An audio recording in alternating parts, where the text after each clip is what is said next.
Ever wonder how some Call of Duty players always stay one step ahead? Today we're exposing the truth behind DMA cheats and how they're changing the game. DMA hacks represent a sophisticated and costly form of cheating that bypasses traditional anti-cheat protections and poses ongoing challenges for the gaming industry. Normally, this technology allows hardware like your GPU to directly access system memory for faster performance.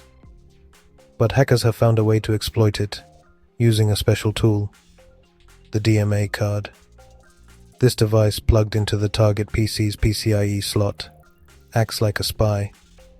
It silently reads the system's memory in real time, extracting critical game data like enemy locations, health stats, and weapon information, all stored in the computer's RAM. And here's the clever part. The DMA card is connected to an external computer, often called the hacker's control center.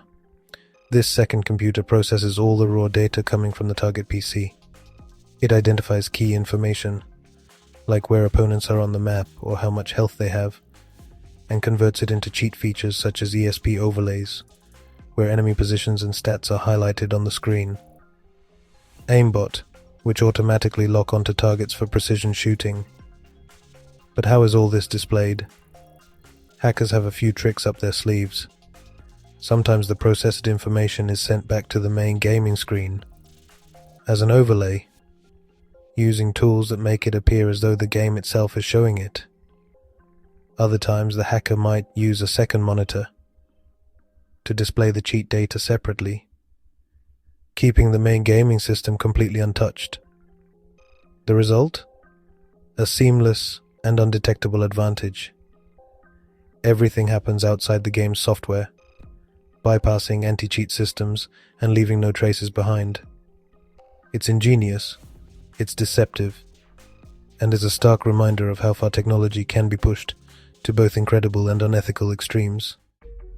Imagine DMA, or direct memory access, as if you're inside the hardware of a gaming PC set up with a DMA device to assist in reading memory for hacks.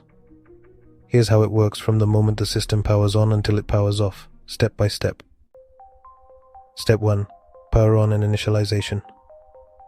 When the PC powers on, the DMA device, such as a PCIe card, activates alongside the rest of the system.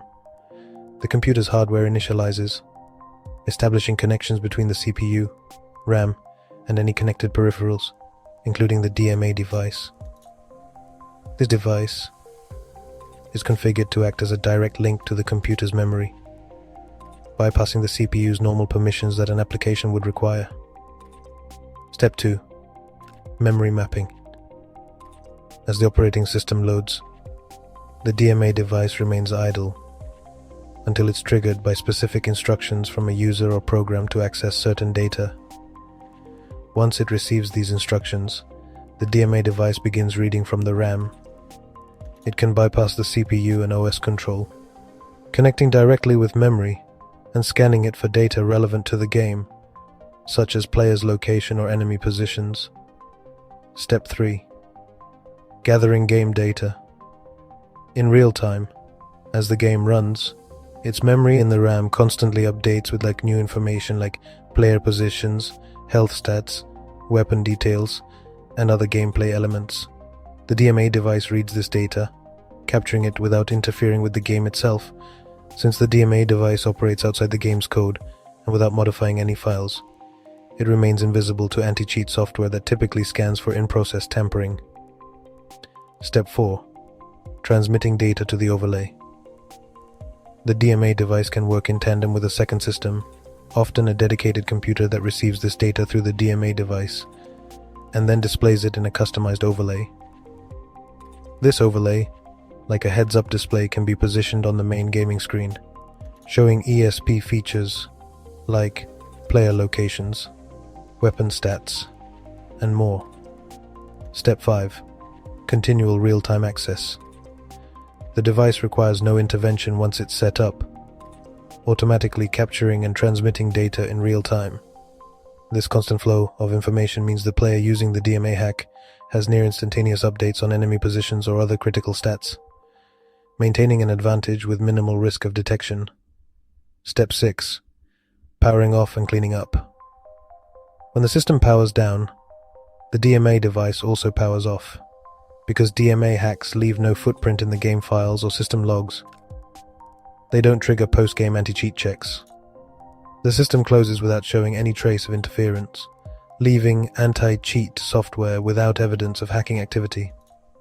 DMA hacks are notably more expensive due to the need for specialized hardware, often costing upwards of $700 to $900 for a full kit.